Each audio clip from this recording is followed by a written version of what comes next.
Praise the Lord. So, in the book of Ephesians, chapter 5, okay, hanapin po natin ang book of Ephesians, chapter 5, verses 15 to 16. Okay, Ephesians, chapter 5, 15 and 16. And then, hanapin nyo na rin ang Colossians chapter 4 and verse 5. Okay, Ephesians chapter 5 and verse 15 to 16. Ang sabi niya rito mga kapatid, praise the Lord, mag-ingat nga kayong lubos kung paano kayo lumalakad. Huwag gaya ng mga mangmang, kundi gaya ng marurunong. Verse 16, na inyong samantalahin ang panahon sapagkat ang araw ay masasama. Okay, nakita po ba ninyo ang Colossians 4 verse 5? Pakibasa. Nakita ba? Okay, pakibasa niyo.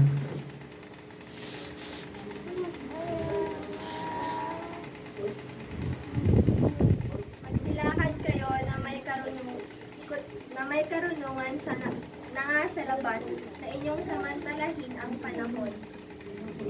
Okay. Okay, 4 verse 5. Ito pala. Okay, praise God. Hallelujah. Let us bow our heads and close our eyes, mga kapatid. Tayo manalangin. Praise God. Hallelujah. Thank you, Jesus. Lord, naniniwala kami nandito ka na sa aming kalagitnaan dahil pinangako mo yan na dalawa na magkatipon sa pangalan mo, kayo po ay nasa kalagitnaan namin. Kaya Lord, hallelujah, umaasa kami sa iyong tulong muli na kami po, Panginoon, ay kausapin mo sa pamagitan ng mga salita. Hallelujah, tulungan mo kami na lumago ang aming mga pananampalataya, O Diyos, hallelujah, at sa aming pakikinig, Panginoon. Dalangin namin, O Diyos, na ito po ay aming may sa puso at kuberan mo, Panginoon, ang iyong banal na dugo, ang aming mga puso upang hindi nakawin ng kaaway ang bawat salita mo na may tatanim sa aming mga puso, Panginoon. Lord, hallelujah, minsan pa, Ama, hallelujah, we pray for your anointing. Langisan mong yung lingkod, Panginoon. Dalahin ko, Diyos, sa mga makikinig, mapakinggan nila ang iyong boses, ang iyong tinig, Panginoon. At higit sa lahat, O God, kung ito man ay pagsaway, ito man ay para sa pagpapalago ng aming pananampalataya, O Diyos, gawin mo, O God, according to your will and to your purpose, O God, and your plans, O Lord Jesus. And not by might, nor by power, but by your Spirit, O God. Hallelujah, umaasa kami sa iyo. We are depending on you, Lord. In Jesus' name we ask all these things. And everybody say Amen. Amen. Praise the Lord. So, kamayan mo yung katabi. And sabi mo, welcome ka dito sa church. Praise God. Hallelujah. So, nowadays mga kapatid, sa panahon po natin ngayon, ay masyado ng maraming naiiba. Marami ng kakaibang mga nangyayari sa ating planeta. Amen? Kung papansinin natin mga kapatid, ay pasama ng pasama ng pasama. Hindi pabuti ang mundo natin, kundi pasama ng pasama. So, ito po ay naihula na. That was a long time ago mga kapatid, na ito po ay naiprophesy na in the last days, sa last days mga kapatid, ay maraming kaganapan na mangyayari. Mayroong tinatawag mga kapatid na may mga tatalikod sa kanilang pananampalataya. There will be a great fall away. Okay? Mayroong mga magbabackslide. Mayroong mga manlalamig ang kanilang pananampalataya. At ano pa? Knowledge will increase. Dati hindi naman uso mga cellphone. Hindi naman uso mga kapatid yung mga tinatawag na yung mag-message ka. Dati pag nag-message ka per letra, may bayad yun. Yung mga telegraphic, yung iba siguro dito, hindi na ninyo naabutan. Di ba Nanay Lita? Alam ni Nanay Lita yan, panahon natin yan. Yung mga telegrama, bawat letra, may bayad ngayon. Mag-chat ka. Nakatanggap na agad ng ibang bansa ang message mo. Ganun katindi yung technology. Meron pa ngayon, AI. Sino dito gumagamit ng ChatGPT? Ako hindi ko ginamit yan, sa totoo lang. Never kong ginamit. Kahit sa teaching ko, hindi ko siya ginamit. Why? Kasi robot yan mga kapatid. At yung aking conviction, iba. Ayoko siyang gamitin. Gagamitin ko yung yung prayer ko, yung banal na espiritu ng ating Panginoon, siyang makipag-usap sa akin. So, napakabuti ng Diyos at talagang sa totoo lang, hindi po madali mag-prepare ng message. Hindi madali. Kasi, kung tutuusin, marami kang pwede mapakinggan na maraming mensahe. Kahit nasa mga YouTube, marami kang mapapakinggan. Pero there is something sa Panginoon, especially sa akin mga kapatid, pag nag-prepare ako ng message, ang gusto ko yung gusto ni Lord. Hindi yung gusto ko lang. Kahit, alam nyo, kahit nag-iipon ako ng mga mensahe, na mga gusto kong ituro, pero maramdaman ko talaga, wag yan. Mga kapatid. So, we need to be very sensitive sa leading ng Espiritu ng ating Panginoon. Praise God. So, sa umagang ito, ang aking tatalakay, ating pag-aaralan, ay walang iba kundi, napakasimple, redeeming the time. Okay, redeeming the time. So, redeeming the time because the days are evil. Hindi na po mga kapatid nakakatuwa yung mga nangyayari, especially sa ating pong panahon ngayon. Hindi po kasi ipinabalita lahat sa media yung mga nangyayari, na mga mangyayari sa mga darating na panahon. Ano po ito mga kapatid? Sino rito naniniwala darating ang ating Panginoon? Lahat tayo naniniwala darating ang ating Panginoon at nagbigay ang ating Diyos ng mga senyales bago siya babalik. Amen. So, ito pong mga bagay na ito na ating pong pinaghahandaan. Naghahanda tayo, kaya nandito tayo, umaten tayo, nagpapalakasan tayo, kasi one day, darating ang ating Panginoon. Kailangan tayong maturuan, kailangan tayong magpakatatag, magpakatibay, kasi sabi ng Biblia, even mine own elect, kahit yung aking pinili, ay madideceive. So, kailangan dobling ingat. Hindi lang doble, dapat tripling ingat. Kasi sinabi ng Biblia mismo na kahit yung kanyang hinirang ay malilinlang ni Satanas. Kaya kailangan mag-ingat tayo. Amen. Praise God. Hallelujah. So, sa binasa natin sa Ephesians, mga kapatid, praise God. Hallelujah. Redeeming the time. So, when you say redeeming, anong ibig sabihin ba ng ni-redeem? Ha? Di ba parang managsanla ka? Meron kang sinanla, ni-redeem mo, tinubos mo.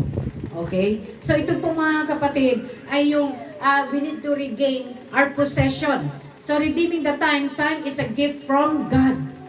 Yung oras na meron tayo ay regalo mula sa ating Panginoon. And no one knows how much of it we are alive. Hindi natin alam kung hanggang saan talaga tayo. Marami mga kapatid na mga tao na they keep on still on enjoying. Naalala ko lang, meron ba nabasa ako sa isang post sa FB na pag alam nilang malulobat na yung charger, ay yung cellphone, mamamatay na yung tag ito, yung malulobat na yung cellphone, they are really desperately looking for their charger. Hinahanap nila yung kanilang charger kung nasaan. Parang kanina, ang asawa ko aburido kasi yung charger hindi malaman kung naiiwan sa San Clemente o di kaya kung saan napunta. So, ito po ay mayroong sa ating mga buhay na masyado po natin sinasayang yung ating mga buhay na para bang yung kamatayan hindi natin pinaghahandaan. Yung alam mo na sabi nga na mayroon kang alam na hindi mo alam. Ano yun? Alam mo mamamatay ka pero hindi mo alam. Praise God. So yung hindi mo alam, dapat alamin mo kung anong dapat mong gawin dahil marami akong tinanong. Ang sabi ko, kung ikaw ba'y mamamatay ngayon, alam mo kung saan ka mapupunta. Hanggang ngayon, tumanda na, hindi pa rin alam kung saan mapupunta. Pero kaya tayo narito mga kapatid, inaaral nating maigi. Ano ba, kung saan ba talaga tayo mapupunta.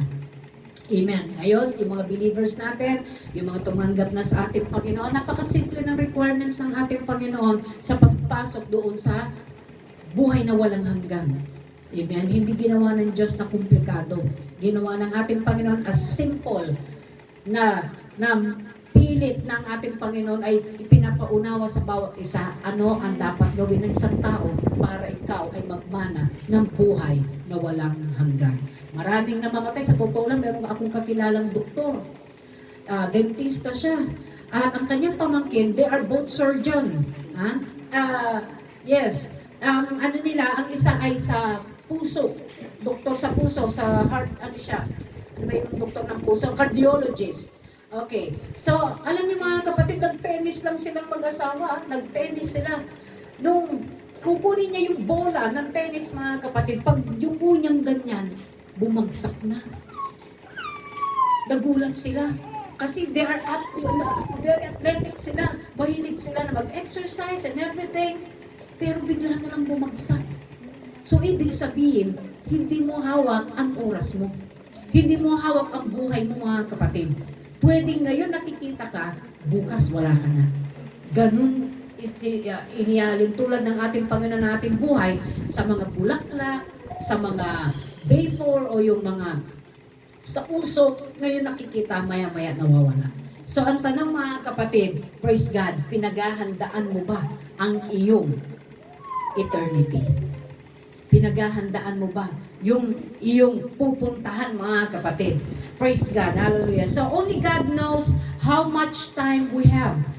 Ito lagi nating sinasabi na ang pagbilang ng isang tao is 1, 2, 3, 4, 5, 6, 7, 8, 9, 10, 11, 12, 13 hanggang inabot mo ang 65.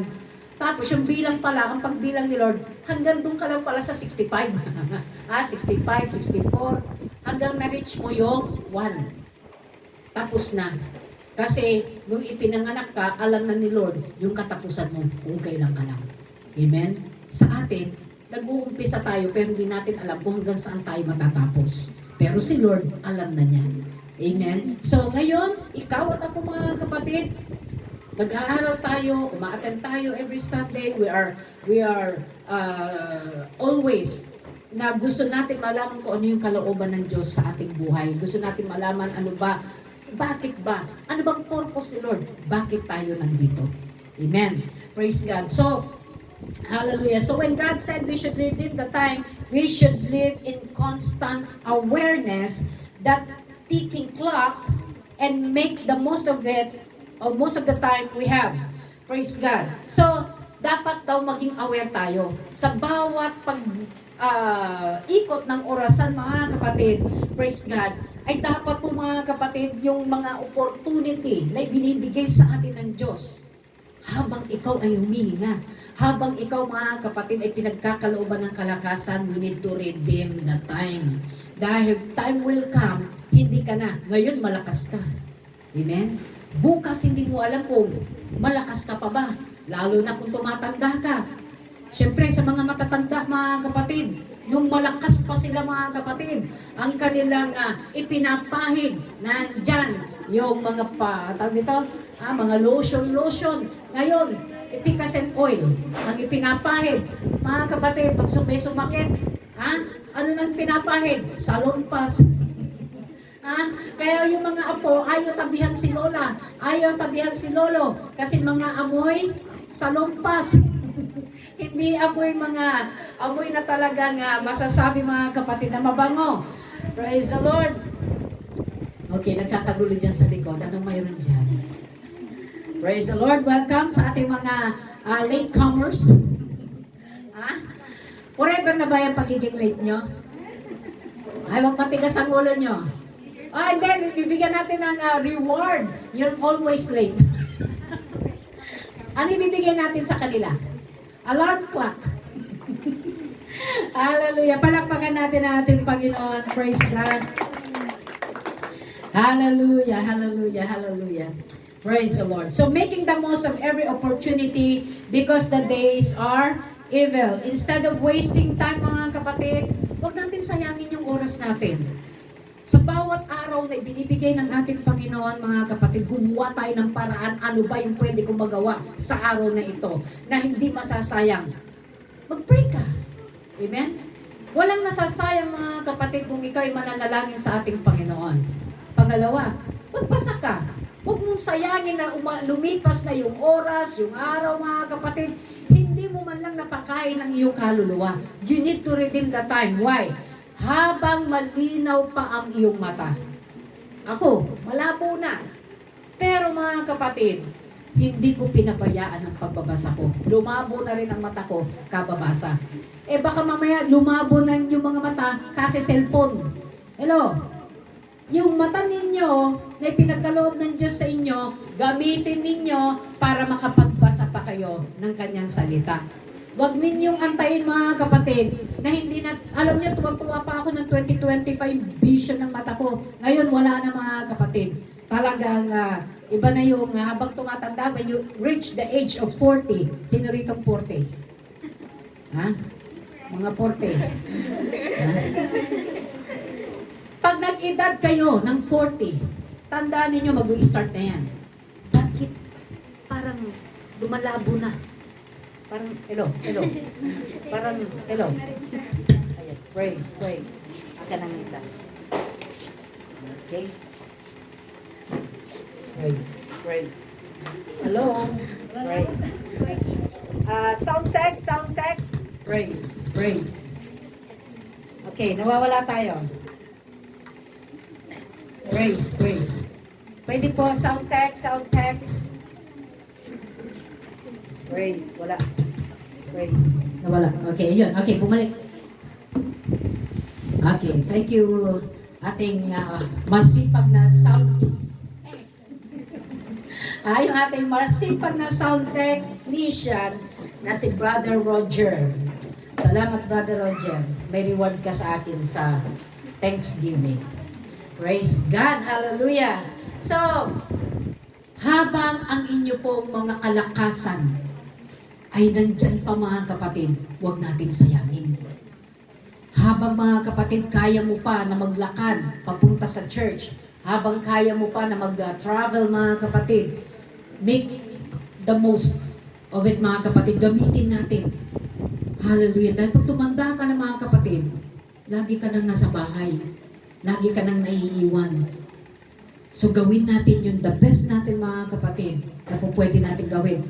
Habang malinaw pa ang inyong kaisipan, habang hindi pa kayo nagkaka-amnesia, nagkaka-dementia, habang wala pa yan sa inyo, gawin na ninyo yung magagawa ninyo sa Panginoon. Praise the Lord. Kasi sabi nga ng salita ng ating Panginoon, John chapter 9 verse 4, kinakailangan natin gawin ang mga gawa niya ang nagsugo sa akin samantalang araw. Dumarating ang araw na wala nang makagagawa.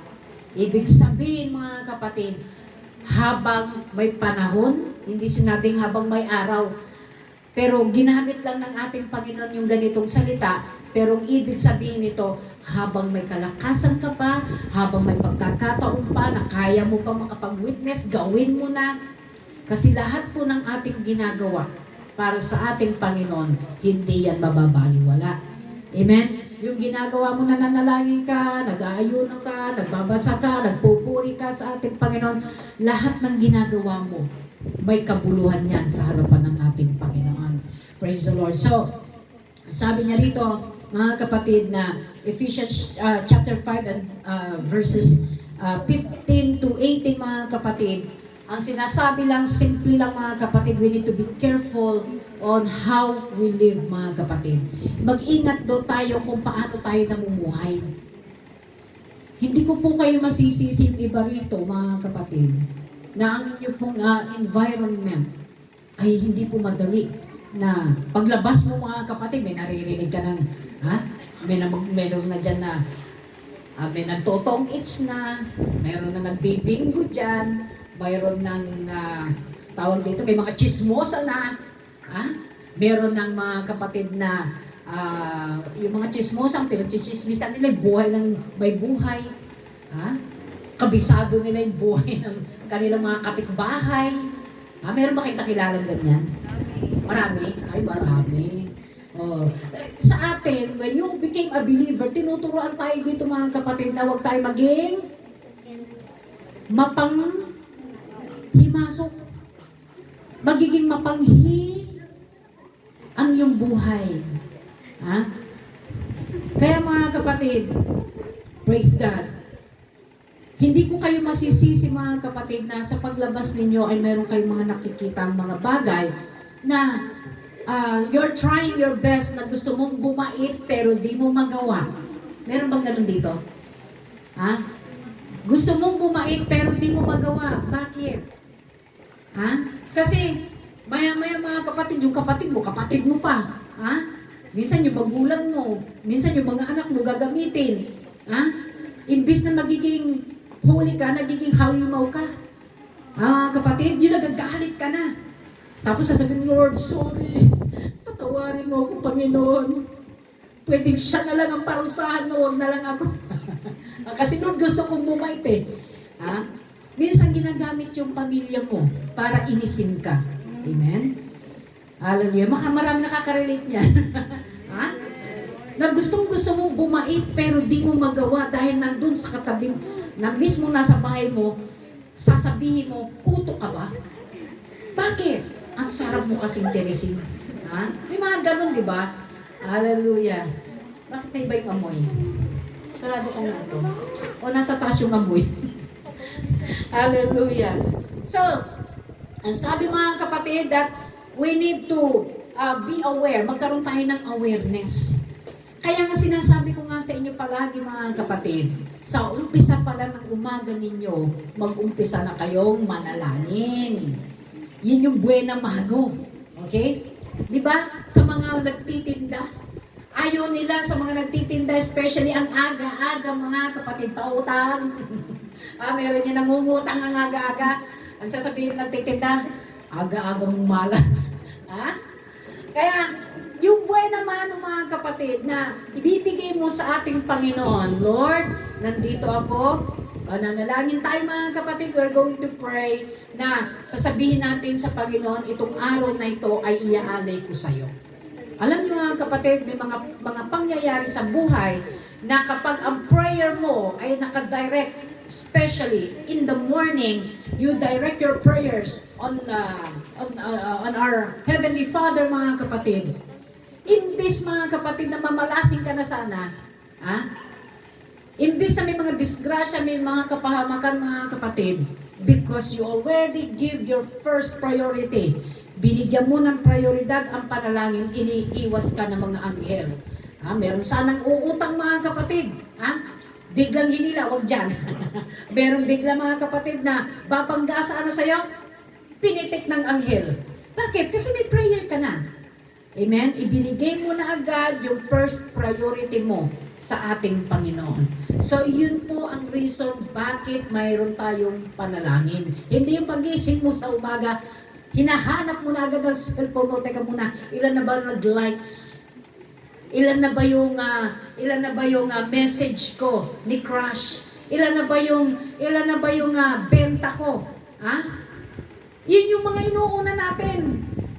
Pero ang sabi ng ating Panginoon, seek ye first the kingdom of God and His righteousness, and all these things shall be added unto you. Gusto nyo bang idagdag ni Lord lahat siyang pangangailangan mo?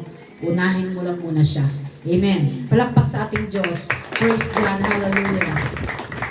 Praise the Lord. So, sa ating panahon mga kapatid, in this society, dark society mga kapatid, grabe yung mga nangyayari, mga heinous crime. Yun noon, mga barilan lang, sinaksak lang. Ngayon matitindi mga kapatid ang nangyayari.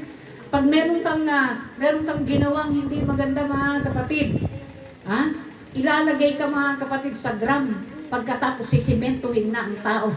Sisimentuhin yung, lalagyan ng simento yung drum. Hindi ka na ngayon malalaman kung ikaw ba ay hindi ka na lulutang dahil itatapon na yung tao doon sa dagat. Nagkakaroon na sila ng kaisipan na kakaiba mga kapatid. Kaya sa panahon natin mga kapatid, hallelujah, ay dapat po tayo po mga kapatid ay maging mapanalangan, maging prayerful tayo. Dahil pag hindi tayo prayerful, kundi especially dapat kilala natin si Jesus Christ. Kasi pag na kay Jesus Christ, we are under the umbrella of protection. We are always under the umbrella of provision. Amen. Pag wala tayo sa ating Panginoon mga kapatid, Wala tayong kinakapitan kundi pera lang natin. Pag dumating yung problema, pagsusubok ng buhay, bagsak ang iyong buhay. Kasi hindi si Jesus eh. Amen? But if your foundation is no other than but Jesus Christ, dumating man ang problema, dumating man ang pagsubok, nananatili ka na naglilingkod sa ating Panginoon. Nananatili ka na nagtatapat, nananatili ka no matter what happened mga kapatid, still you are firm because your foundation is a firm foundation mga kapatid. Hallelujah. Siya lamang mga kapatid, hallelujah, ang ating masasandigan. Hallelujah, wala nang iba. Hallelujah. So, ano pa? Deception mga kapatid. Especially nung mga nagdaang mga araw, ako po ay nagbabasa ng mga tinatawag mga kapatid na ito po ay digital ID. Napakinggan niyo ba yan? Ay, di niyo napapanood. I was very aware mga kapatid of the end time na mga nangyayari, mga mangyayari mga kapatid. Time will come, you will no longer carrying any cash. Hindi na kayo magdadala ng mga pera. 1,000, mga 10,000, mawawala na yan dahil papalitan na po ng digital ID na ito po ay transaction digital. Parang GCash to GCash. Mamimili ka, ang gagamitin mo, GCash. So you are no longer carrying any cash at all. So because we are in this third world country, mahirap na bansa. So tayo po ay still we are carrying cash. Hindi po madali. Pero later on, mapapansin ninyo. At napansin ko na ito mga kapatid sa bangko. Last time na meron po akong nag-ano ko sa screen ng bangko mga kapatid. At nakita ko mga kapatid, iba-iba na. Dati PIN lang ang hihingin sa'yo. Ngayon meron ng QR. May QR code, may PIN, mayroong face recognition, parang gano'n mga kapatid. So marami na silang dinadagdag ngayon. Ang point dito mga kapatid, unti-unti mga kapatid na dumarating na yung time. That was a long time ago when we studied about cashless. Ang tagal na niyan na talagang narinig na namin yan. That was way back 1997 or 98 mga kapatid nang inaaral namin yung cashless. At ngayon mga kapatid, nag-i-start na yung tinatawag na cashless society. Sweden, wala ng cash doon. Part ng Europe, hindi na sila gumagamit ng cash doon. Saan pa? Sa UK, they are now going to start yung digital ID mga kapatid. Ganun din, digital ang transactions. Canada is the same. Ang China, ganun din mga kapatid, they are now implementing the cashless. So, ibig sabihin, kung cashless yan, hindi po pwedeng mapapahuli tayo. Hindi pwedeng mahuhuli ang mga bansa natin. So, makikiayon ka na. Kasi hindi na sila gumagamit dun tapos tayo gumagamit pa ng cash. So, later on, magtataka kayo, bakit kaya hindi na kami, yung 1,000 ninyo, tatanggalin nila yan? Yung 1,000 tatanggalin yan. Bakit? Narinig ko mga kapatid, yung mga nasa DPWH, yung mga nasa DPWH, yung mga kinakarga sa mga luggage ay mga 1,000. Kasi syempre mayroon yung 500, masyado marami. So tatanggalin na yung 1,000. Susunod na tatanggalin, 500. Susunod na tatanggalin, 200. Hanggang sa mapi-face out na lahat ng ating mga pera. Napakatindi, lalo ngayon mga kapatid, yung blockchain na tinatawag, na sa ibang bansa ginagamit nila ang blockchain, kaya hindi makakurakot yung mga gobyerno ron. Yung mga officials mga kapatid, sa ibang bansa, especially China, Canada, Europe mga kapatid, mahirap silang makakurakot doon because they're using the blockchain. Ano itong blockchain? Ito po ay isang system mga kapatid na kukuha ka ng pera doon. Kailangan nakatrack down. Kaya wala nang tatakbo mga officials sa susunod na mga eleksyon. Kasi hindi na sila makakurak. Dahil may gagamitin na blockchain. Nakatrack down doon lahat ng lahat ng gagastusin ng mga officials. Lahat recorded. So hindi sila po pwedeng makapandaya. So yun ay ginawa mga kapatid at ito ay inaral na rin ni BBM. Inaral ni BBM ito kung paano ang bansa natin mawawala ng corruption. Nagkaroon na ng solusyon. May blockchain na ang Pilipinas. Yay! Tuwang-tuwa tayo mga kapatid. Hindi natin alam later on. Magiging pati tayo apektado. Okay? So yan po yung mga technologies na nangyayari sa buong mundo mga kapatid. Hallelujah! Ngayon, yung AI mga kapatid, masyado na rin rampant ang AI mga kapatid kahit saan. Makakita ka yung mga question ninyo. Kaya siguro yung iba pumapasa sa board exam. Baka nag-chat GPT kayo doon mga kapatid. Yung tawag dito, yung paggamit ng AI ngayon, masasabi nga, napaka-dangerous ng pagkakalikha nito dahil masasapawan ang tao sa karunungan at katalinuhan ng AI na ito. So ito mga kapatid ay mga dangerous na mga pinaggagawa ng mga matatalinong tao. Kaya sinabi ng Biblia that knowledge will increase in the last days. Imagine, napakarami na mga bagay na nililikha na ang mga tao ay namamangha sa mga nililikha ng tao rin. Walang iba kundi yung mga AI. Amen? Natatanong sila, kini-question sila. Ang question nila dito sa mga AI nito, ano ang plano ng AI sa sanlibutan ito? To destroy the human. The humanity. O di, kawawa tayo mga kapatid. Pero, ito po ay naisulat na, wala na tayong magagawa, nandyan yan, it is already written, it is already being prophesied mga kapatid, and Jesus is coming back, and is getting more and more closer. The more na nakikita natin na nagaganap na lahat-lahat ng mga nangyayari dito sa planeta ito mga kapatid, the more na mas malapit ng pagbabalik ng ating Panginoon. Ang sabi ng Biblia, mangyayari ang lahat ng yan bago ako dumating. Are you ready? Excited na ba kayo? Parang yung iba, ay naku, darating na pala si Lord, mag-aasawa na muna ako. Darating na pala si Lord, dapat maranasan ko munang mag-abroad. Darating na pala si Lord, walang problema, mga kapatid. Ang importante, handa ka ba sa kanyang muling pagbabalik? Yun yung mga kapatid na we need to redeem the time. Hallelujah, we need to redeem the time mga kapatid, or hallelujah, making sure that you give time always for your spiritual nourishment. Importante yung nourishment ng ating kaluluwa. Hello, mga kapatid. Not lazy in spiritual matter. The devil is like a roaring lion, seeking whom he may devour. Ito po yung mahirap mga kapatid. Dahil kapag hindi ka aware, sinasabi mo, ay, nagbasa na ako kahapon ng Bible, nanalangin na ako kanina, sa susunod na lang uli na linggo. We are not aware mga kapatid. Dahil hindi mo alam kung kailan ka. Kailan darating si the roaring lion mga kapatid. Kailangan nakahanda ka. Kailangan on fire ka. Maraming mga tao sa Biblia mga kapatid, they always spend time in praying. Daniel is one of them. Daniel mga kapatid, he never stop praying morning, evening, or at noon. They are praying. David himself, he is praying morning, noon, and at night time. Hindi sila nagbibigay ng puwang na hindi sila makapanalangin. They make sure na nakapag-pray sila mga kapatid. Why?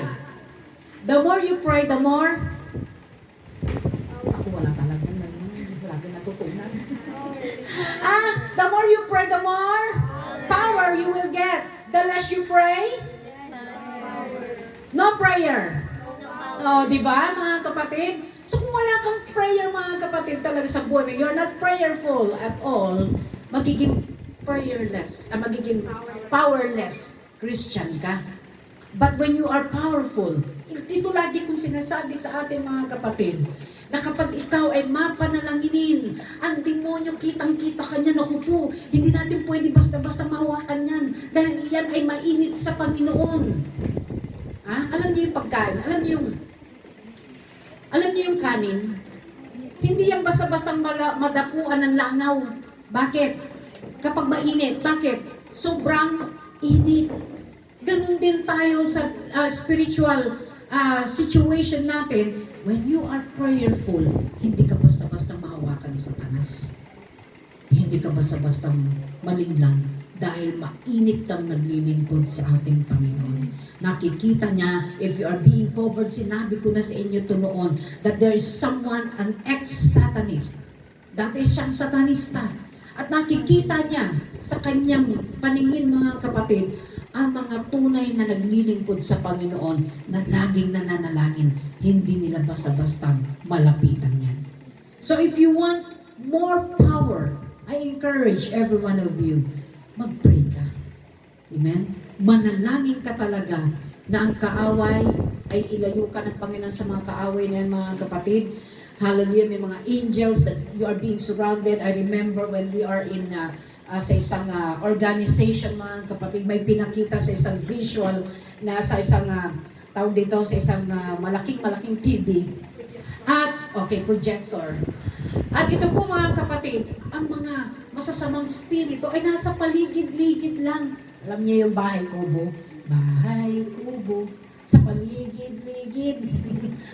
Sa paligid-ligid, mga kapatid. Hindi mo sila nakikita. But they are just there. Okay? So the question is, are you ready to rebuke the enemy of your soul?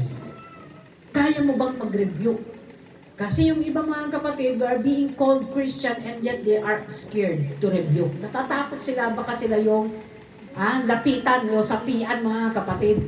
But we are having the power and the authority. May power ka na binigay ng ating Panginoon, mga kapatid. When you became a believer, when you became a born-again believer, the Lord has already given you the power. Baka hanggang ngayon, hindi nyo pa yun ini-exercise. Dapat ini-exercise na natin yan, mga kapatid. Yung power na yan. Baka ibang power yung pinapractice ninyo. Alam niyo yung nasa ML, fire! Kanda. Yung mga nandoon, parang mas gusto nyo pa yung ganun, mga kapatid. May mga bolang lumalabas, mga umaapoy na mga bola. Hindi ganun, mga kapatid. This is a spiritual battle. Spiritual battle ito, mga kapatid. And we need to be aware. Number 1, mga kapatid, is spiritual laziness. Okay, it's 11 only, ano? What's the time? 11:05. Okay, so, spiritual laziness.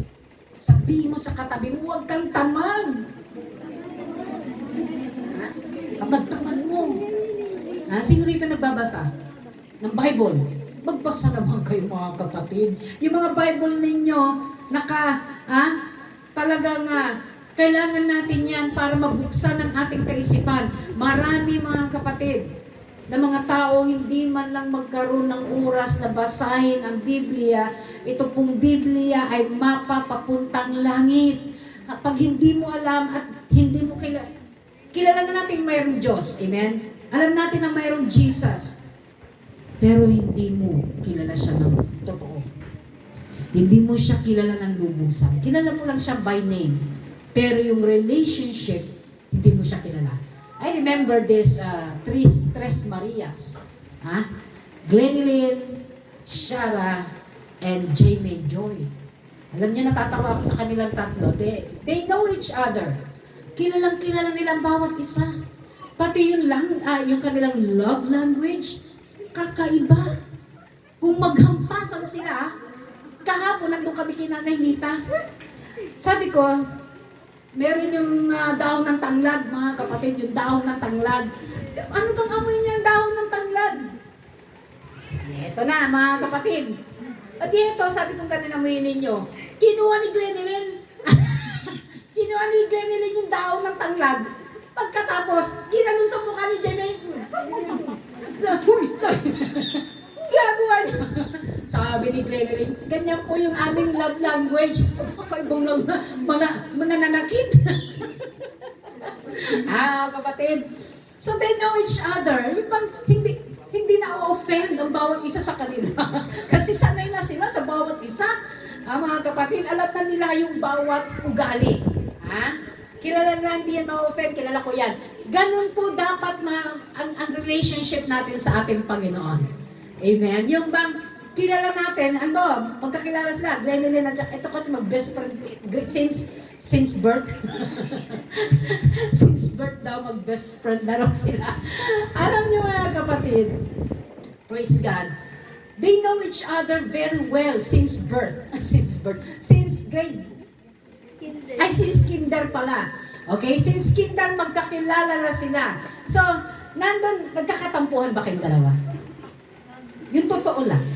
Dati po. Dati. Okay. Naranasan ninyong nagsabunutan? Hindi. Okay. Naranasan ninyo yung lumalabas kayo palagi? Hindi rin. Ay, hindi kayo magkakilala. Ha?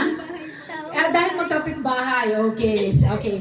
So, ito mga kapatid, kaya ko sinasabi ito, ganito yung relationship sa ating Panginoon.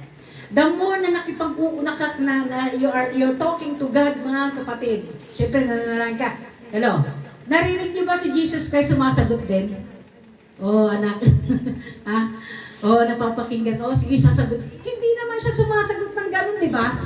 Daldal ka na ng daldal. Wala kang naririnig na response kay Lord. Meron ba nakarinig na? Nanalangin ka biglang sumagot si Lord. Sino rito nakaranas na nun? Yung nanalangin tapos biglang sumagot si Lord. Di ba wala? So paano siya makikipag-usap sa atin? Ha? Through His words. Ito mga kapatid. Right after you pray, pagkatapos mong manalangin, nagbasa ka, dito ka kakausapin ni Lord ngayon. And so many times mga kapatid, after I pray, I open my Bible at nakikipag-usap si Lord. Amen? Yung prayer ko, sinasagot niya rito.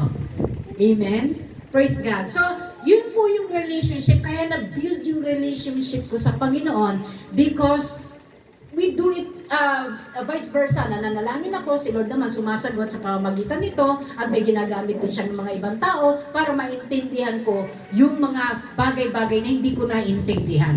So, the more mga kapatid you spend time in prayer and reading of His words, you will know Him very well.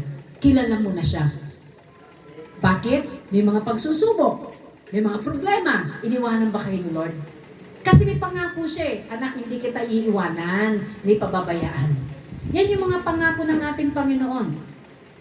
Pag kahit may mga pagsusubok tayo, hindi natin sinasabi, Lord, ayoko na maglingkod sa'yo. Hindi natin masabi yun. Bakit? Natikman na natin yung kabutihan ng Diyos. Na ang Diyos ay hindi lamang sa hirap at ginhawa para mag-asawa yan. Amen? In sickness and in health. Yan po ang relationship natin sa ating Panginoon. Hindi ka iiwanan ng ating Panginoon. Kaya nga, hanggang ngayon nandito ka. Amen? Kasi gusto mo na makalayaw, makapiling ang ating Panginoon. Amen po ba? Palakpakan natin ang ating Panginoon.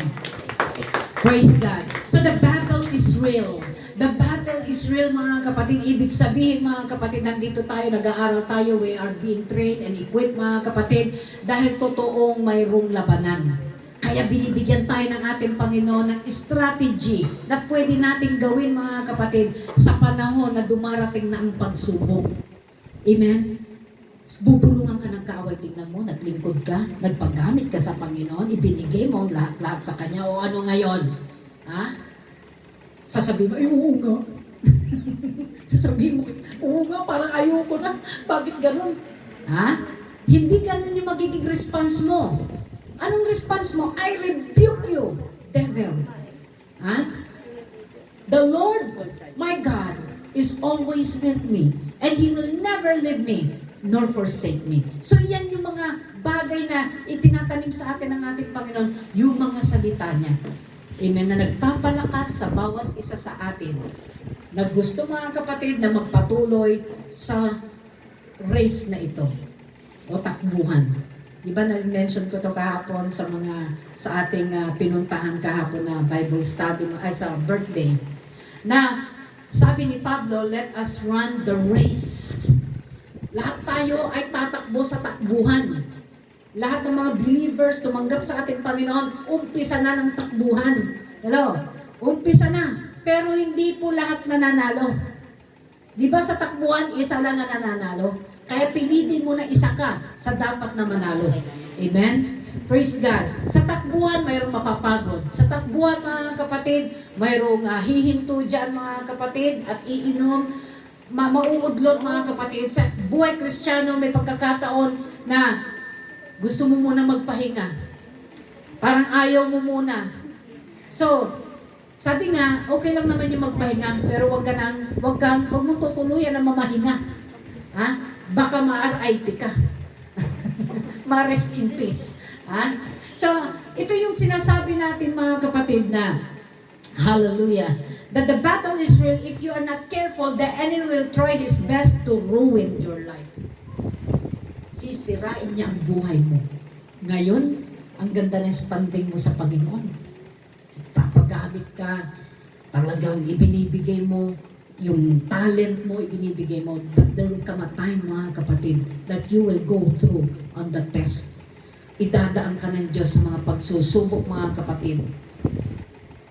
At minsan, hinahayaan ng ating Panginoon na gamitin si Satanas. Remember, Job, mga kapatid, hinayaan ng ating Panginoon na itong si Satanas ay subukin si Job. Ano sabi ng Panginoon?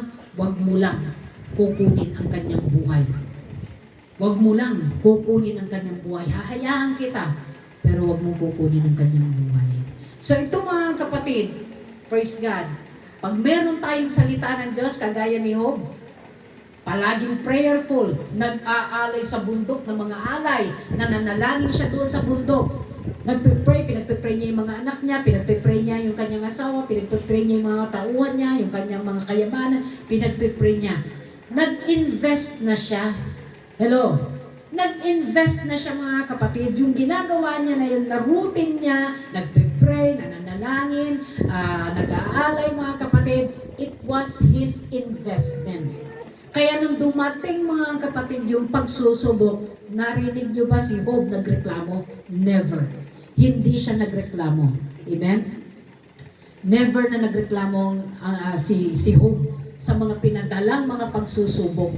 Because he believes, mga kapatid, na yung dumating na pagsubok sa kanya, alam niya na inalaw ng Diyos yun. Anong sabi niya mga kapatid? Though he slay me, yet I will praise thee. Patayin man ako ng Diyos, ngunit magpupuri pa rin ako sa Kanya. Bakit? Dahil mayroon nang na-invest, may diniposit na doon. May diniposit si Job. Hallelujah. Paano kung wala kang diniposit? Paano kung hindi ka nagbigay man lang ng panahon? Pag dumating yung pagsubok, bagsak ka na. Ayaw mo na. Sasabihin mo, Lord, kunin mo ng buhay ko. Yun ang magiging sagot mo. Hindi ko kayang harapin ang problemang ito. Bakit? Kasi walang lakas. Walang salita ng Diyos na naitanim sa puso mo. Walang na-invest man lang. Walang seeds man lang mga kapatid na hinayaan mo na tumubo man lang sa puso mo. Kaya nung dumating ang pagsubok, bagsak ang tao. Kaya nga tayo tinuturuan dito every Sunday mga kapatid, makinig, mag-aral, para lumalim yung ating relationship sa ating Panginoon. The more you know Him mga kapatid, the more na nakikilala mo kung sino ang ating Panginoon, praise God, ay lalo pa mga kapatid that you will become more shining. Nagliliwanag ka lalo. Kahit na sabihin mo that you are being surrounded by your problems and troubles and challenges. Amen? Still, nagsha-shine bright ang iyong ilaman. Amen po ba? Praise God, palapakan natin ang ating Panginoon. Praise God. Next is spiritual blindness. Kanina ay spiritual laziness. Alisin natin yung katamaran mga kapatid. Magbasa tayo ng salita niya. Huwag nating hayaan na lumipas ang isang araw na hindi ka man lang nagbasa. Amen? Ang puro binasa mo, puro nasa social media. Binasa mo na lahat. Pero pagdating sa salita ng Diyos, nahuhuli siya. Ayaw ni Lord yun mga kapatid. Sinong gusto ng magandang kinabukasan? Magandang wakas. Joshua 1:8 mga kapatid, sinabi na yan. Sinabi na ng Biblia mga kapatid that you must meditate His words day and night. Day and night. If you want success, you need to read His words day and night. para malaman mo yung kanyang mga batas, makita mo yung kanyang mga tawag dito, yung mga utos niya, mabasa mo, magampanan mo, yun ang gusto ng ating Panginoon. Amen. Praise God. So wag tayong tamad na magbasa, wag tayong maging tamad mga kapatid. You are investing, remember whom. Nag-invest siya talaga. Kaya nung dumating yung pagsubok sa buhay niyang matinding pagsubok, na wala ni isang tao rito sa planetang ito na nakaranas ng kagaya ng pagsubok ni Job. Wala. Kaya kung nagkakaroon ka ng pagsubok mga kapatid, una mo munang isipin si Job. Amen? Naku, wala pala sa kalingkingan yung pagsubok ko sa pagsubok ni Job. Amen? Ibig sabihin mga kapatid, ang pagsubok ay ibinibigay sa mga tao na alam ng Diyos, kaya niya. Amen? Alam niya kaya mo. Alam niya na kaya ko.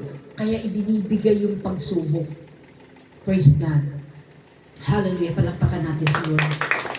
Next mga kapatid, spiritual blindness. Sabi niya, the enemy will try to make you blind not to see the truth. Ito yung mga kapatid. Ang katotohanan mga kapatid ay unti-unti mga kapatid nawawala na. So, kailangan i-preserve. Kailangan i-preserve natin yung truth. Kasi maraming, di ba? Ngayon, magpapasko na naman. Pasko mga kapatid. Bigayan na naman ng mga pera yan. Hello, sino mga nag-aabang dyan ng mga... Sino rito may mga ninang dito? Sino yung... kailan ang ano yan? Sa May pa? Wala, sorry. Sayang. Sana ginawa mo ng before Christmas. Tapos ginawa mo silang lahat na ninang at ninong. Pag nagtigi 100 lang yan, makakalikom ka ng mga 2,000. Hanggang 3,000, habibi. Hallelujah. So, bigayan na naman mga kapatid, ang mga pera from ninong, ninang mga kapatid. At yung mga pera sa bangko, puro mga malulutong. Yung mga plastic mga kapatid. So, alam natin mga kapatid nga, may mga peke. May mga peking pera na naman, naglilitawan na naman ang mga peking pera. So, dito mga kapatid, praise God, ay kailangan alam natin yung tunay. Sino nakakalam dito yung tunay na pera? Yung hindi mo siya maluloko. Yung alam niya yung tunay na pera at hindi tunay na pera. Wala nakakaalam. Mag-aral kayo. Alam niyo yung mga accountant, alam nila yung totoo at hindi totoong pera. Anong ginagawa sa kanila? Pinabibilang mo na yung mga totoong pera. Puro totoo. Alam nila yung totoo. Kaya pag minasalit doon, yung merong naligaw na peking pera doon sa kanila binibilang, alam nila, fake yun. So, ang galing na mga kapatid, pabibilang muna yung mga totoo. Ganun din sa spiritual na kalagayan. Binibigay namin sa inyo yung katotohanan, later on malalaman mo kung sino yung fake. Malalaman mo yung peking Kristiyano. Naalala ko si Sister Joyce. Ang peking Kristiyano nag-aral na sa online Bible study. Tuwa-tuwa ako sa kanya yung kanyang pagtuturo with authority. Ang lit-lit niya, grade 6 lang noon, that time si Sister Joyce. Pero nagturo sa online Bible study, dinaig mga kapatid, yung mga ibang mga kapatiran. At ang tinuro niya, hindi ko makalimutan, ang peking Kristiyano. So, ito po mga kapatid ay, hallelujah, madaling makita. Kasi kung alam mo nga yung totoo, malalaman mo rin yung peke. Amen? Yung paglinggo lang, totoo. Pagdating ng Lunes hanggang Sabado, fake na Christian na. Amen? Hallelujah. Alam niyo, nakakita ko ng diamond. Hello? Hindi anak ko pala nakakita ng diamond. Pumunta kami dyan sa OWA agency dyan sa Nepo Mall. At yung anak ko nakakita ng diamond. Sabi niya, Ma, nakapunta ko, tingnan mo diamond. Uy, akin na ilagay mo rito. Lagay mo sa bag. Baka sakali kaya totoo. Habang nasa bus ako mga kapatid, ni-research ko sa YouTube. Ako mahilig ako mag-research kung alin yung tunay at peke, diamond. So, nakaready na ako. Ang una kong naisip mga kapatid, martilyo. Kasi the hardest thing pala on this planet Earth, walang iba kundi yung diamond. Kaya pala napakamahal ng diamond mga kapatid. So, pagdating ko ng bahay, malay mo naman, ang mahal ng diamond. martilyo lang ang katapat nito. So, syempre, pagtingin mo, parang akala mo talaga kumikinang. Ha? Baka biglang minalaglag na singsing natanggal dun sa, yung diamond natanggal dun sa singsing. So, nalaglag doon sa flooring. At pagdating ko rito mga kapatid, kinuha ko yung martilyo. Tapos nilagay ko dyan. Dahil sabi niya, pag totoo yan, yung martilyo ang aatras. Pero pag peke yan, basag agad-agad yung diamond. Pag ganyan ko mga kapatid, basag. Peke pala. Sabi nga nila, hindi raw lahat ng kumikinang ay. So yun mga kapatid, praise God, na akala natin bunag yun. Akala natin tunay na believer. Yung pala mga kapatid, nakita mo sa diskuhan, sayaw doon. Tapos kumuha pa ng cellphone, sumayaw, nag-TikTok, nag-viral. Tapos sasabihin, kasisteran ba natin yan? Kumalat yung balita, nag-viral. So, dito natin makikita, mga kapatid, hindi lang ibig sabihin na nanamit tayo ng may kabanalan, mga kapatid, ay banal na. Mayroon yung mahaba ang buhok, mayroon yung mahaba ang palda, pero mahaba din ang dila. Mayroon pa ba niyan ngayon? Sana wala na yun dito sa atin, sa ibang church na lang yan. So hindi lang mga kapatid, nasusukat ang pagiging believer mo sa Panginoon through your outward appearance. Hello? Hindi lang yung outward. Unang-una munang makikita yung inward. Ang tigdas, saan nagmumula? Sa labas ba agad o sa loob? Sa loob, di ba? Tapos lalabas na lang yan. Ganun din mga kapatid, when you became a believer, a true believer of Christ, mga kapatid, unang-una muna sa puso mo na yan. Dahil sa sobrang pagmamahal mo sa salita ng ating Panginoon, sinusunod mo bawat sinasabi ng ating Panginoon, magre-reflect yan sa labas. Amen. Hallelujah. Meron iba rito, hindi nila napakinggan yung katuruan na ito. Na mayroon yung mga tao, mga kapatid. Ito ulitin ko na lang. May mga ISIS, mga kapatid, na pumunta sa loob ng, nagpanggap na ISIS. Yung mga nagpupugot ng ulo, mga Muslim sila. At alam niyo mga kapatid, ang sabi nila, ay ganito, Pastor, ganitong gawin natin. Pasukin natin yung church para malaman natin kung sino talaga yung totoong nagmamahal kay Jesus Christ. At sabihin natin, ganito, lahat ng gustong maglingkod kay Jesus Christ ay mamamatay sa araw na ito.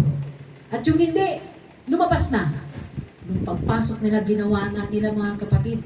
Lahat ng mga gustong maglingkod kay Jesus Christ, manatili dito at papatayin kayo dahil sa paglilingkod niyo dyan sa Jesus na yan. Alay, yung mga iba mga kapatid, nagtakbuhan. Tumakbo na sila mga kapatid. Siyempre, takot mamatay. Pero mayroon yung iba at kakaunti sila na naiwan. Ibig sabihin, sabi ng yung mga nag-disguise na mga ISIS, ngayon alam na namin kung sino yung talagang nagmahal kay Lord. Bakit? Kasi may naiwan na totoo talagang nagmahal kay Lord. Hindi ibig sabihin marami tayo sa church, mga kapatid, ay lahat ay makapapasok sa kaharian ng ating Panginoon. Kundi yun lamang sumusunod sa kalooban ng ating Panginoon. Amen? Nawa pilitin natin, iayos natin ang ating paglilingkod sa ating Panginoon dahil hindi mo nalalaman, mga kapatid, praise God, hallelujah, kung kailan ka kukunin at kung kailan babalik o kung kailan magkakaraptyo. Kailangan araw-araw sinisikap mo na, Lord, I want to be ready. Every day, it should be your prayer. Lord, gawin mo kung handa. Ano man ang mangyari, dumating ka man o hindi, ang gusto ko, Lord, handa ako. Mahirap maiwan dito, mga kapatid. Kaya kailangan desperate ka rin na magsabi sa Panginoon, Lord, I want to be ready. Hallelujah. Palakpakan natin ang ating Panginoon. It is not enough that you're just attending. It is not just enough that you are just reading His words. The enemy is not bothered if you read, but if you follow or obey the word. Hindi siya nararattle na nagbabasa kayo ng Biblia. Ang kinatatakutan ni Satanas ay yung sinusunod mo, yung sinasabi ng Biblia. Pag sumusunod ka na dyan, mga kapatid, doon siya nagiging walang kapangyarihan. Ini-exercise mo, yung tinuturo ko sa inyo, that you need to speak the word, mga kapatid. Dahil sa nilalabas ng bibig mo, it's just like a sword. Amen? Parang mga talim yan, mga kutsilyo, mga kapatid, na lumalabas sa bibig mo. When you keep on rebuking, you rebuke the enemy. You are declaring prosperity. You're declaring financial freedom, financial breakthrough. Dapat lumalabas yung salita ng Panginoon. Hindi lang iniisip, kailangan inilalabas yan. Amen. Praise God. Gusto mo ng pagpapala, kailangan gamitin mo yung dila mo, hindi lang yung isip mo. Praise God. Hallelujah. Nawa mga kapatid, hindi po tayo maging ignorante. Huwag tayo maging ignorant. Gusto mo ng pagpapala mga kapatid, may dila na ibinigay ang Diyos sa'yo. At yung dila na yan, pakaingatan mo.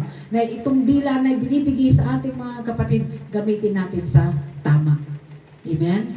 Praise God. At tandaan natin, uulitin ko uli, na yung bawat salita na binubugan ng iyong bibig mga kapatid, ito po mga kapatid ay back up ng salita ng Diyos. Pag inutusan mo yung anghel, susunod dyan. Amen? Susunod dyan. Nakakakuha po ba tayo ng knowledge? Amen? So you need the oil mga kapatid. We need the anointing of God. Praise God. More people are being blinded by the enemies. Hallelujah. Alam nyo, sa umaga pa lang, pagising sa umaga mga kapatid, hanggang sa paglubog ng araw, dapat mga kapatid, hallelujah, nandun yung pagsusumikap talaga natin. Alam nyo, yung Prince of Darkness, gumagawa na sila dito ng 24/7 mga kapatid. And still, the people of God are still sleeping. Natutulog pa rin. Natutulog pa rin. Anong ibig sabihin natutulog pa rin? Wala pa rin silang awareness na malapit ng darating ang ating Panginoon. Yung mga signs of the times, mga kapatid, nangyayari na. Hallelujah. Magugulat ka na lang isang araw, mga kapatid. At nawa kung kayo po ay makakasama sa rapture, mga kapatid, you will never see the Antichrist. Hindi mo siya makikita.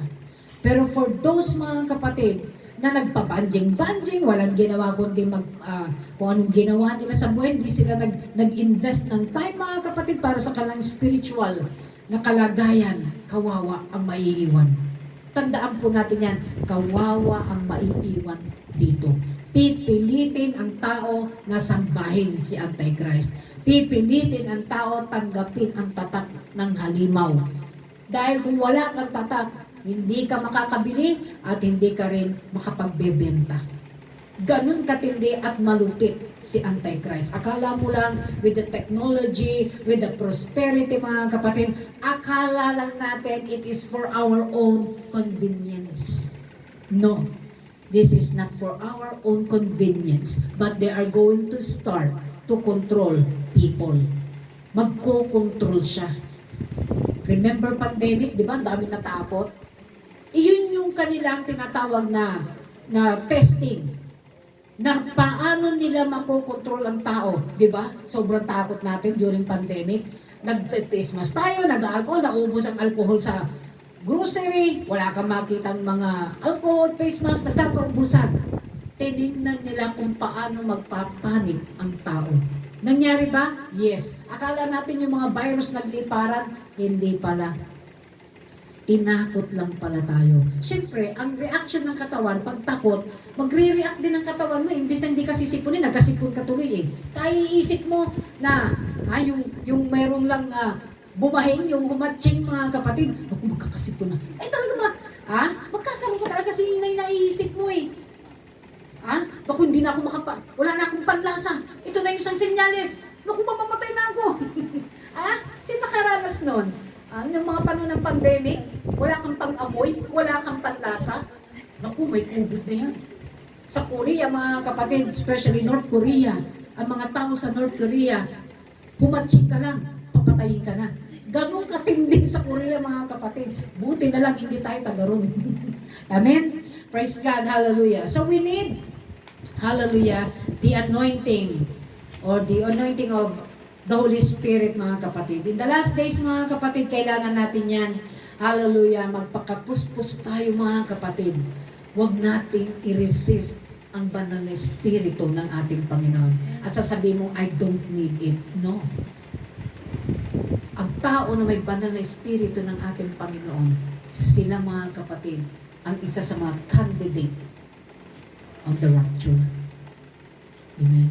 Gusto niyo ba ma-rapture? Okay, we need to live a holy life, mga kapatid. Hallelujah. James 4 and 14, mga kapatid, kayo ngang hindi nakakalam na mangyayari bukas, ano ang inyong buhay. Kayo nga'y isang singaw na sa sandaling panahon ay lumilitaw at pagdakay napapawi. Okay, ito yung kalagayan ng ating buhay, mga kapatid. Praise God. You never know what lies ahead. Hindi mo alam kung anong mayroong bukas. Kaya dapat pinaghahandaan mo yung bukas mo. Hindi masama, pagandaan mo yung future mo. Hindi masama, mga kapatid, na kumita ka pa ng salapi, mga kapatid. Pero paghandaan mo rin ang future mo, mga kapatid. As Christian, mga kapatid, praise God, everything done for Christ has eternal rewards. Lahat ng ginagawa mo pagpapagal dito, nag-akay ka ng kaluluwa, nag-witness ka, naglilinis ka sa paligid, yung tumutulong ka, mga kapatid, yung nagbibigay ka sa gawain, at nag-pray ka, nagpa-fasting ka para sa ikalalago ng church, mga kapatid. Everything that done for Christ has eternal rewards, mga kapatid. So yung ginagawa natin, halos, mga kapatid, ibigay natin ang buhay na natin sa ating Panginoon. Huwag kang mag-alala dahil may nakahanda rin si Lord para sa iyo. Nor, sabi nga, ni mata mo, hindi mo nakita yung bagay na inihanda ng Diyos para sa iyo. Nor ears had heard what God has prepared for us. Walang nakarinig, walang nakakita ng bagay na inihanda ng Diyos sa atin. Pag tayo pinarapture, may nakahanda si Lord. Sabi ng Biblia, I have to go to prepare a place for you. Hallelujah. Konting panahon na lang yan, mga kapatid. Hindi ko natatapusin ito, dito ko na lang siya tatapusin. Alam nyo, ang plano ng mundong ito, especially yung mga mayayamang bansa, by 2030, mga kapatid, wala nang taong mahirap. Wala nang tao, mga kapatid, na mayroong pera sa bulsa. Everything will be cashless before 2030. Anong point dito, mga kapatid? Ilang years na lang? 2026 na. 2027, 28, 29, 4 years na lang. Yan ang kanilang mission. Na darating ang panahon, mga kapatid. Praise God, hallelujah, konting panahon na lang ito.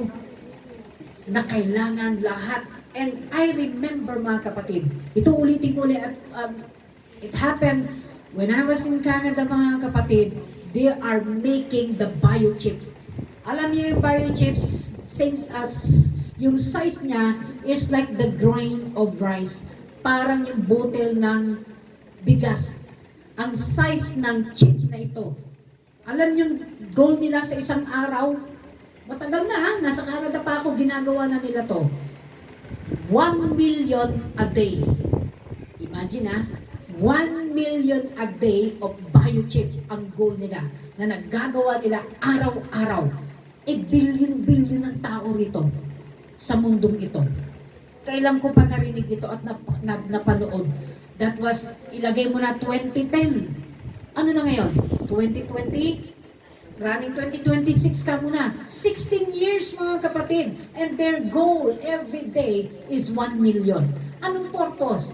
bawat tao na tatanggap kay Antichrist ay sasaksakan nitong biochip. Okay? Pag natatakan ka ng biochip na ito, pag-aari ka na ni Antichrist. And before it happened, mga kapatid, nagtataka at sinasabi ko sa inyo, magpakatino na tayo sa paglilingkod sa ating Panginoon. Dahil hindi tatanggap ang kanyang totoong mga anak. Amen? Hindi tatanggap ang bawat pinili ng Diyos. Hindi tatanggap ng 666 na yan. Bagkus, mga kapatid, tayo po ay kukunin muna. At doon mag-uumpisa ang tatakan. You need to redeem the time. Wala nang laro-laro. Ha? Wala na. Magseryoso na kayo. Mahirap. Alam nyo, pag dumating ang rapture, mga kapatid, iiyak kayo na agaylay pait. Grabing pait ang iyak ninyo pag naiwan kayo dito. Dahil magkasabay yan, mga kapatid, ang rapture at ang pagdating ni Antichrist, sabay yan. Hindi pa siya nagpapakilala si Antichrist dahil nandito pa tayo. There is the so-called restrainer, pumipigil. Sino yung pumipigil? The Holy Spirit of God is still here in this planet. Amen? Pero pag wala na yung banal na Espiritu ng Diyos, doon ibubuhos yung galit ng ating Panginoon. Lahat ng naglingkod, nagtapat sa ating Panginoon, no matter what, sinubok ka, and yet you're still keep yourselves in the presence of the Lord. You're still keep on walking in His righteousness. Sila yung magmamana ng ipinangako ng ating Panginoon. Kaya hindi na ito yung panahon, mga kapatid, na parang naglalaro na lang kayo, na para bang matagal pang darating si Lord. Hindi. Yung inaakala mo na hindi pa darating, yun na pala yung araw ng kanyang pagdarating. Amen. We need to redeem the time, for the days are evil. Hindi po ako nagsasalita sa ganang sarili ko, mga kapatid. Ang nais ng ating Panginoon, lahat tayo makasama doon sa rapture. Pero kung ayaw mo talaga, mga kapatid, ayaw mong sumunod, ayaw mong maglingkod, ang gusto mo, you want to satisfy the flesh, walang magagawa ang Diyos sa'yo. Maiiwan ka talaga rito. At ang masakit, naiwan ka na nga, mawi-witness mo pa yung mga mangyayari sa mundong ito. Imagine makakita ka ng mga missiles na nagsasabugan. Imagine makita mo, mga kapatid, na yumayanig ang planetang ito. Na sabi ng Biblia, mga kapatid, na wala nang kagaya ng pagyanig. Walang kagaya ng earthquake na ito. Hindi pa nangyari kailan pa man. Mangyayari yan when the rapture takes place. Hello, hindi ko kayo tinatakot, but I want you to be ready. Because, alam nyo, lagi po akong nag-update sa end time. Tinitingnan ko kung ano yung update na nangyayari na. Kung gaano na tayo kalapit sa rapture. Kaya sa ating mga kapatid, wag na nating gawing laro-laro, mga kapatid. Magseryoso kayo, mga kapatid, dahil hindi mo nalalaman kung kailan siya babalik. Amen? Praise God. Hallelujah. Hallelujah, mga kapatid. Kung iniisip mo pa yung mga bagay-bagay na pagpapayaman, yes, walang problema, pero maging handa ka. Anytime na dumating ang ating Panginoon, sino ang kukunin niya? Yung may tatak ng Diyos. Ano yung tatak natin? Banal na Espiritu ng ating Panginoon.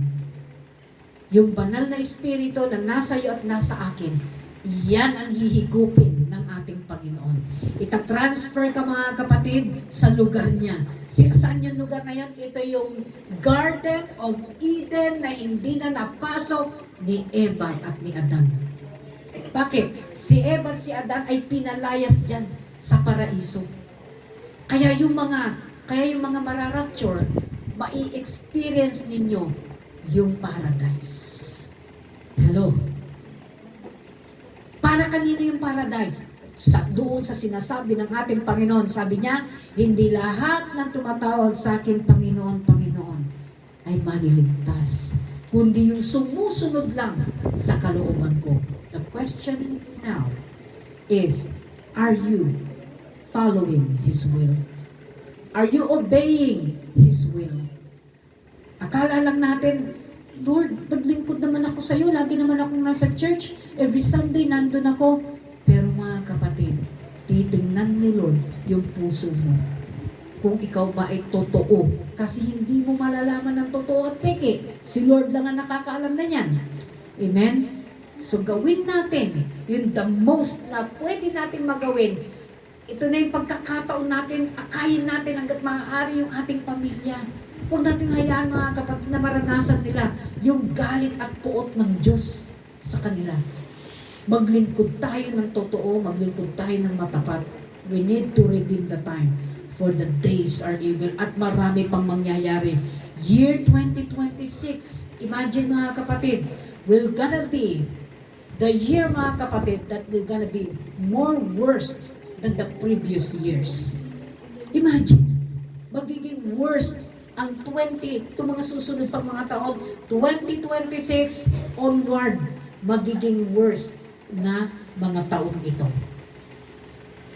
At lahat ng mga, okay, give me a minute mga kapatid. Sa Amerika ngayon, they are now preparing for a land. Naghahanda na sila mga kapatid because they don't want to risk, they don't want the digital ID. Anong sabi ng congregation? Sino rito ang mga farmers? Tinaas nila yung mga kapila, mga ilan yung mga farmers. Kailangan na natin mag-umpisang magtanim. Dahil once na nag-umpisa ang digital ID, you can no longer go to the grocery.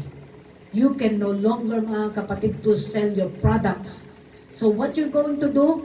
Mag-uumpisa ka ng magtatanim. Kasi ito yung sinasabi ko na yung digital ID is prior doon sa tinatawag na tatakan ng 666. Kaya nakita ko mga kapatid, even if you research in your YouTube, they are preparing, they are buying lands na kung saan pwede silang magtanim, na kung saan pwede silang mag-alaga ng mga hayop, na kung saan mga kapatid ay hindi sila mapapakailaman ng gobyerno. Mayayamang bansa ito mga kapatid. Tayo, ang lupa natin nasa paso. Wala tayong mapagtaniman. Kawawa tayo. Anong gagawin natin? Pero alam niyo mga kapatid, praise God, sa atin na umaasa lang sa ating Panginoon, hindi na natin mararanasan yan. Itong mga taong, itong mga kapatid na, bakit uunahin yung bakit tinanong yung mga farmers? Kasi yung mga farmers, itong mga magsasaka, sila yung nagpapakain sa mga tao. Kaya mayroong mga products, may mga dairy products, may mga cold cuts, may mga processed foods. Sila yung unang uunahin. Ibig sabihin mga kapatid, hindi ka pwedeng magtanim. Hindi ka pwedeng magbenta. So ano mangyayari? Worldwide, gutom. Ganyan na mangyayari sa mundo natin. Worldwide na gutom ito, taggutom ang mangyayari. Kaya itong pastor na ito na nangaral, sabi niya sila rito mga farmers, umpisahan na natin na magtanim. Umpisahan na natin mag-alaga ng mga hayop, mga etc. Bumibili sila na ngayon ng lupa na kanilang pagtataniman at pag-aalaga ng mga hayop.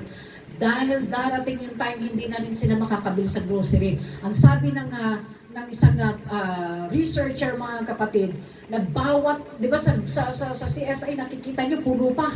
Ha? May mga tinapay, may mga dilata, may mga groceries, and etc. Time will come, wala na silang laman. And the bread will cost 1 year of your salary. Imagine. Ang tinapay na pandibara na nabibili mo lang na 40, 50, 80, darating ang panahon, bibilhin mo ang tinapay, 1 taon mong sweldo. Ganun kalala ang mangyayari sa mundo natin. So what we gonna do? Anong gagawin natin? Magpakatino na tayo dahil darating na. Dumating na sa UK mga kapatid. Ngayon ini-implement na nila sa Canada. At ito po ay neighboring countries mga kapatid ay i-implement nila yan. Kaya sa atin, mga kapatid, hindi ko kayo tinatakot, pero magpakatino tayo sa paglilingkod. Naghirap na nga tayo dito sa mundong ito. Darating pa yung time, maghihirap pa rin tayo sa impyerno. Ayaw natin yon. Ang goal natin langit. Kaya nga ako mga kapatid, hanggat maaari, I use my time wisely. Hindi ko sinasayang mga kapatid. May pagkakataon mga kapatid, naglalaba ako, nakikinig ako ng mga preachings, hindi ko sinasayang yung oras ko.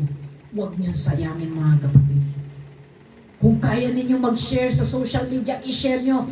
Kung makita ng mga kaibigan nyo, hayaan nyo lang, at least na i-share nyo yung truth. Huwag nyo hayaan na manatili silang bulag. Kasi sa pag-share mo mga kapatid, masipag ka mag-share ng gospel sa social media, nabubuksan ang kanilang kaisipan. Yung blindness mga kapatid, natatanggal dahil nababasa nila kung ano yung katotohanan. Amen mga kapatid. Shall we all stand? Praise God. Hallelujah.